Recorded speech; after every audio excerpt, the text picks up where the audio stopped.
આપણે કોઈ રાજકીય ભવિષ્યવાણી નથી કરવાના. ના, આ એનાથી ઘણું ઊંડું છે.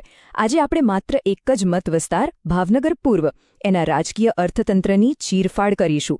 સમજવાનો પ્રયત્ન કરીશું કે અહીં જે જનાદેશ મળ્યો એ ખરેખર શું કહે છે, એની પાછળના સંકેતો શું છે. લોકોને લાગે છે કે રાજકારણ તો દિલ્હી કે ગાંધીનગરના મોટા મોટા હેડક્વાર્ટર્સમાં નક્કી થાય છે, પણ સાચી વાત એ નથી. અસલી રાજકારણ તો ખબર છે, કોઈપણ મતવિસ્તારની માટીમાંથી જ ઉગે છે, ત્યાં જે શ્વાસ લે છે. ભાવનગરની આ જમીન, અહીંના લોકો, એમનું રોજનું જીવવું, એમની તકલીફો, એમની આશાઓ, બસ આ જ તો રાજકારણનો સાચો પાયો છે. સારું, તો આપણે આખી વાતને 6 ભાગમાં સમજીશું. પહેલાં ભાવનગરની જમીન અને ત્યાંના લોકો વિશે જાણીશું. પછી આંકડા શું કહી રહ્યા છે એના સંકેતો પકડીશું.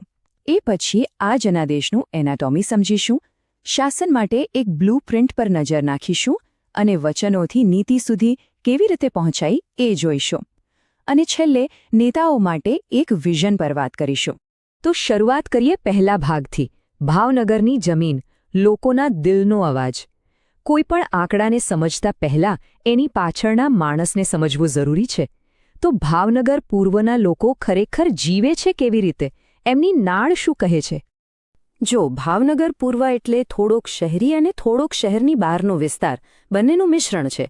અને અહીંની રાજનીતિને સમજવા માટે લોકો કોણ છે એ સમજવું પડે.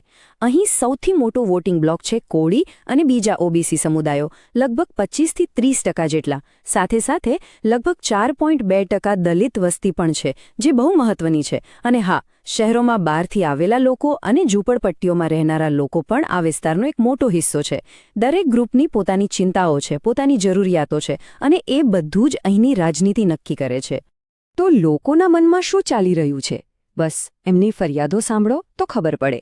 એક અવાજ વારંવાર સંભળાય છે, અમારા ઝૂંપડપટ્ટી અને ગામડાઓમાં નળમાં પાણી આવે એનું કંઈ નક્કી નહીં. મોટાભાગના લોકોને ટેન્કર પર જ જીવવું પડે છે. હવે તમે વિચારો, પાણી જેવી પાયાની જરૂરિયાત માટે રોજની આ લડાઈ, એ ખાલી તકલીફ નથી, એ માણસના આત્મસન્માન પર ઘા છે. પાણીની વાત તો થઈ, હવે વીજળી. અહીં પણ એવી જ હતાશા છે. લોકો શું કહે છે? લાઇટ તો વારંવાર જાય ને આવે ત્યારે વોલ્ટેજ બરાબર ના હોય, પણ બિલ તો ઊંચા જ આવે છે. આ ખાલી એક સેવાની નિષ્ફળતા નથી. આનાથી બાળકોનું ભણતર બગડે છે, નાના વેપારીનો ધંધો અટકે છે અને ઘરની શાંતિ છીનવાઈ જાય છે. અને ત્રીજી મોટી ફરિયાદ, શહેરના રસ્તા અને ગટરો. લોકો કહે છે શહેરમાં ઠેર ઠેર ખાડા છે અને ગટરો ઉભરાય છે. ચોમાસામાં તો બીમારીઓનો ઘર બની જાય છે. આ વાત ખાલી દેખાવની નથી, આ સીધી લોકોના સ્વાસ્થ્ય અને સલામતીનો સવાલ છે. તો જુઓ, પાણી, વીજળી અને રસ્તા, આ ત્રણેય ફરિયાદો ભેગી કરો ને તો શાસન સામેનો અસંતોષ એકદમ સાફ દેખાય છે. તો આપણે લોકોની ફરિયાદો સાંભળી, પણ શું આ ગુસ્સો, આ અસંતોષ વોટિંગમાં દેખાયો? ચાલો હવે સીધા આંકડા પર જઈએ. 2022ના પરિણામોને ધ્યાનથી જોઈએ, કારણ કે આંકડા જ જનતાના મિજાજનો સાચો અરીસો હોય છે. સૌથી પહેલો અને કદાચ સૌથી ચોંકાવનારો આંકડો, મતદાન.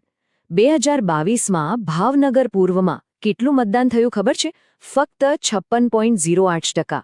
આ બહુ ગંભીર સંકેત છે. શું લોકો નિરાશ છે કે પછી આખી સિસ્ટમ પરથી એમનો વિશ્વાસ ઉઠી ગયો છે? અને જેમણે મત આપ્યો એમનો નિર્ણય તો એકદમ સ્પષ્ટ હતો. જીતનું માર્જિન કેટલું હતું? 62,554 વોટ. આ ખાલી જીત નથી, આ એક ભૂસ્ખલન છે. આટલું મોટું અંતર વિપક્ષ માટે કેટલો મોટો પહાડ છે એ દર્શાવે છે. અને ત્રીજો મહત્વનો આંકડો, મુખ્ય વિપક્ષ કોંગ્રેસનો વોટ શેર. 2022માં એક ગગડીને ફક્ત 22.23% પર આવી ગયો.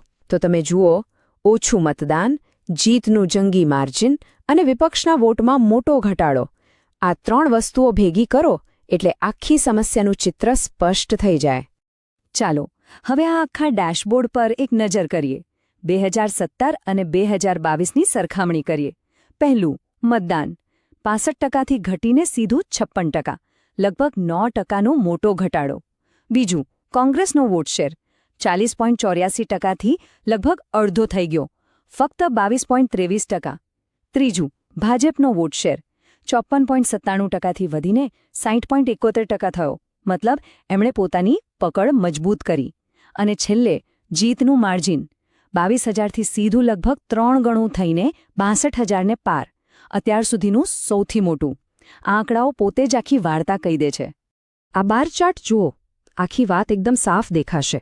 વાદળી રંગમાં ભાજપ 2017થી 2022માં એમનો ગ્રાફ ઊંચો ગયો, અને નારંગી રંગમાં કોંગ્રેસ. એમનો ગ્રાફ કેવી રીતે તૂટ્યો છે જુઓ. 2017માં જ્યાં હતા ત્યાંથી સીધા અડધા. આ ખાલી 2 ચૂંટણીના આંકડા નથી, આ મતદારોના મનમાં આવેલા બહુ મોટા બદલાવની નિશાની છે. તો સવાલ એ છે કે આવું થયું કેમ? આટલો મોટો ફેરફાર આવ્યો ક્યાંથી? અને આ સમજવા માટે આપણે કોઈ એક નેતાની ભૂલ નથી શોધવાની. ના, આપણે આખી સિસ્ટમ જોવી પડશે. પક્ષનું સંગઠન કેવું હતું, ઉમેદવાર કોણ હતા, ચૂંટણી લડવાની રીત કઈ હતી. કારણ કે આજકાલના જમાનામાં મજબૂત સિસ્ટમ વગર ચૂંટણી જીતાતી નથી. ચાલો, વિપક્ષના જે ઉમેદવાર હતા એમની પ્રોફાઇલ પર એક નજર કરીએ. કોઈના પર અંગત હુમલો કર્યા વગર ફક્ત તથ્યો જોઈએ. પ્લસ પોઈન્ટ શું હતા? તેઓ યુવાન હતા, સ્થાનિક હતા, ભણેલા હતા. છબી એકદમ સ્વચ્છ, કોઈ ગુનાહિત કેસ નહીં. એમની સંપત્તિ પણ સાધારણ હતી, જે પ્રામાણિકતા દર્શાવે. પણ સામે માઇનસ પોઈન્ટ પણ એટલા જ મોટા હતા. ચૂંટણીનો અનુભવ બિલકુલ નહીં, પૈસાની તાકાત ઓછી, લોકોમાં ખાસ ઓળખાણ નહીં, અને સોશિયલ મીડિયા પર તો લગભગ ગાયબ જ હતા. તો આ જે હાર થઈ એ ખાલી એક ઉમેદવારની નહોતી, આ તો આખી સિસ્ટમની નિષ્ફળતા હતી. એક તરફ વિપક્ષનું સંગઠન તૂટેલું ફૂટેલું, બીજી તરફ ભાજપનું બૂથ લેવલ સુધીનું મજબૂત ડેટા ડ્રિવન નેટવર્ક. વિપક્ષનો મેસેજ કન્ફ્યુઝિંગ હતો, કોઈ એક વાત નહોતી, જ્યારે ભાજપ એકદમ સિસ્ટમથી નાનામાં નાની વાત લોકો સુધી પહોંચાડી રહ્યું હતું. પૈસા અને પાવરમાં તો જમીન આસમાનનો ફરક હતો જ. અને સૌથી મોટી વાત, જે 9% મતદાન ઘટ્યું ને, એ બતાવે છે કે વિપક્ષ પોતાના પાક્કા વોટરને પણ ઘરની બહાર કાઢીને બૂથ સુધી ન લાવી શક્યો. આ બધી સિસ્ટમ અને રણનીતિની વાત કરતી વખતે આપણે એક પાયાની વાત ભૂલવી ન જોઈએ. આપણા બંધારણનો મૂળભૂત વિચાર શું છે? એ છે કે દરેક વ્યક્તિનું સન્માન જળવાવું જોઈએ. અને જ્યારે આપણે જાહેર જીવનમાં કંઈ બોલીએ તો એની સાથે એક જવાબદારી પણ આવે છે. કોઈપણ રાજકીય સિસ્ટમનું કામ આ જ ગૌરવ અને જવાબદારીને મજબૂત કરવાનું છે, એને નબળું પાડવાનું નહીં. સારું, તો સમસ્યાઓ તો ઘણી બધી જોઈ લીધી. હવે વાત કરીએ ઉકેલની. અહીં આપણે ફક્ત પ્રોબ્લેમ્સ ગણાવવા નથી બેઠા. હવે આપણે એક નક્કર, કામ લાગે એવા પ્લાન પર વાત કરીશું. આ છે 90 દિવસની એક સીડી, એક એવો રોડમેપ જે જમીનથી શરૂ કરીને જનાદેશ સુધી પહોંચાડી શકે. તો આ 90 દિવસનો પ્લાન 4 સ્ટેપમાં કામ કરે છે. પહેલા 30 દિવસ પાયો નાખો. લોકો વચ્ચે જાઓ, સર્વે કરો, પદયાત્રા કરો, મુદ્દાઓ સમજો. પછીના 30 દિવસ માહોલ ગરમ કરો. દરેક મહલ્લામાં સભાઓ કરો, સોશિયલ મીડિયા પર ધમાકો કરો. એના પછીના 20 દિવસ હવે સપોર્ટને વોટમાં ફેરવો. ટાર્ગેટ કરીને ઘરે ઘરે જાઓ, નાની મોટી રેલીઓ કરો. અને છેલ્લા 9 દિવસ ફાઇનલ પુશ. મતદારોને બૂથ સુધી લઈ જવાની પાક્કી વ્યવસ્થા કરો, અને કોઈ પણ અફવા ફેલાય તો તરત એનો જવાબ આપો. આ આખા પ્લાનના કેન્દ્રમાં છે એક સિદ્ધાંત, જેને આપણે ચતુર્મુખ સિદ્ધાંત કહી શકીએ. મતલબ 4 મોરચા પર એક સાથે લડાઈ. પહેલો મોરચો રાજકીય. અહીં શું કરવાનું? જે મતદારોને કોઈ પૂછતું નથી એમના પર ફોકસ કરું, એમના કલ્યાણની વાત કરું, જે સીધી એમના દિલને સ્પર્શે. બીજો મોરચો સામાજિક. સૌથી મોટો પડકાર છે લોકોનો તૂટેલો વિશ્વાસ પાછો જીતવો. અને એ કંઈ ઓફિસમાં બેઠા બેઠા ના થાય. એના માટે ઝોપડપટ્ટી અને ગામડાઓમાં જવું પડે, લોકોની વચ્ચે બેસવું પડે, એમની વાત ધીરજથી સાંભળવી પડે. ત્યારે જ વિશ્વાસ પાછો બંધાય. ત્રીજો મોરચો આર્થિક. વિકાસની મોટી મોટી વાતો તો થયા કરે છે, પણ એની વચ્ચે શહેરી ગરીબો અને ખેડૂતોની જે સાચી તકલીફો છે, મોંઘવારી, બેરોજગારી, ઓછી આવક, આ મુદ્દાઓને રાજકીય ચર્ચાના સેન્ટરમાં લાવવા પડે. અને ચોથો અને કદાચ સૌથી અગત્યનો મોરચો સંગઠન. ગમે તેટલો સારો પ્લાન હોય, જો એને લાગુ કરવાવાળી ટીમ જ ન હોય તો શું કામનો? એટલે બૂથ લેવલની મશીનરીને ફરીથી ઊભી કરવી પડે. એને આજના જમાનાના ડિજિટલ ટૂલ્સ આપવા પડે, કારણ કે છેવટે ચૂંટણીના દિવસે તો મજબૂત સંગઠન જ કામ આવે છે. તો આપણે રણનીતિની વાત કરી, પણ આજના જમાનામાં ડિજિટલ ટૂલ્સ વગર તો બધું અધૂરું છે. ચાલો જોઈએ કે કેવી રીતે ટેકનોલોજી માત્ર પ્રચાર માટે જ નહીં, પણ સારા શાસન માટે પણ એક પુલ બની શકે છે. તો આ ડિજિટલ બ્રિજ બનાવવા માટે શું કરી શકાય? દાખલા તરીકે, દરેક વિસ્તારમાં નાના નાના વોટ્સએપ ગ્રુપ બનાવો. એનાથી સાચી વાત ફેલાવી શકાય અને અફવાઓને તરત જ રોકી શકાય. ઇન્સ્ટાગ્રામ રીલ્સનો ઉપયોગ કરો. એનાથી ઉમેદવારની એવી ઇમેજ બને કે લોકો એની સાથે કનેક્ટ કરી શકે. કોઈ ખોટી માહિતી ફેલાવે તો એની સામે તરત જ સાચા આંકડા અને તથ્યો સાથે જવાબ આપો. અને ફેસબુક પર લાઈવ જાઓ, મને કંઈ પણ પૂછો જેવા સેશન કરો.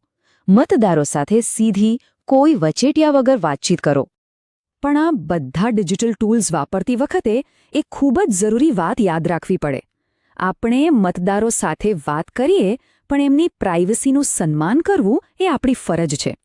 કોઈ પણ સંદેશો મોકલતા પહેલાં એમની સ્પષ્ટ મંજૂરી લેવી જરૂરી છે. આ ખાલી ડીપીડીપી જેવા કાયદાની વાત નથી. આ તો લાંબા ગાળાનો વિશ્વાસ બનાવવા માટેનો પાયો છે. સારું, તો આપણે આખી ચર્ચાના અંત તરફ આવી રહ્યા છે અને અહીં એક મોટો સવાલ છે. ચૂંટણી જીતવી એ શું અંત છે? ના, એ તો માત્ર શરૂઆત છે, એક સાધન છે. અસલી હેતુ તો લોકો માટે કામ કરવાનો છે. એક એવું શાસન આપવાનો છે જે અસરકારક હોય, પારદર્શક હોય અને જેમાં લોકો કેન્દ્રમાં હોય. તો આટલી બધી ચર્ચા પછી બધી વાત ફરીને એક જ સવાલ પર આવીને ઊભી રહે છે. સવાલ એ છે કે જ્યારે જનતા તમને જનાદેશ આપે છે ત્યારે તમે એનું સન્માન કેવી રીતે કરો છો? બસ આ એક જ સવાલ પરથી સારા અને ખરાબ શાસન વચ્ચેનો ફરક નક્કી થાય છે.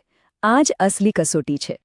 અને આ સવાલનો જવાબ શોધવા માટે સાચી દ્રષ્ટિ અને સાચી રણનીતિની જરૂર પડે છે.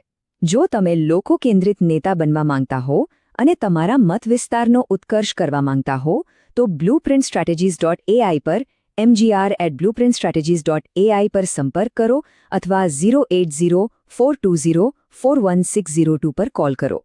રાજનીતિથી પરનો હેતુ.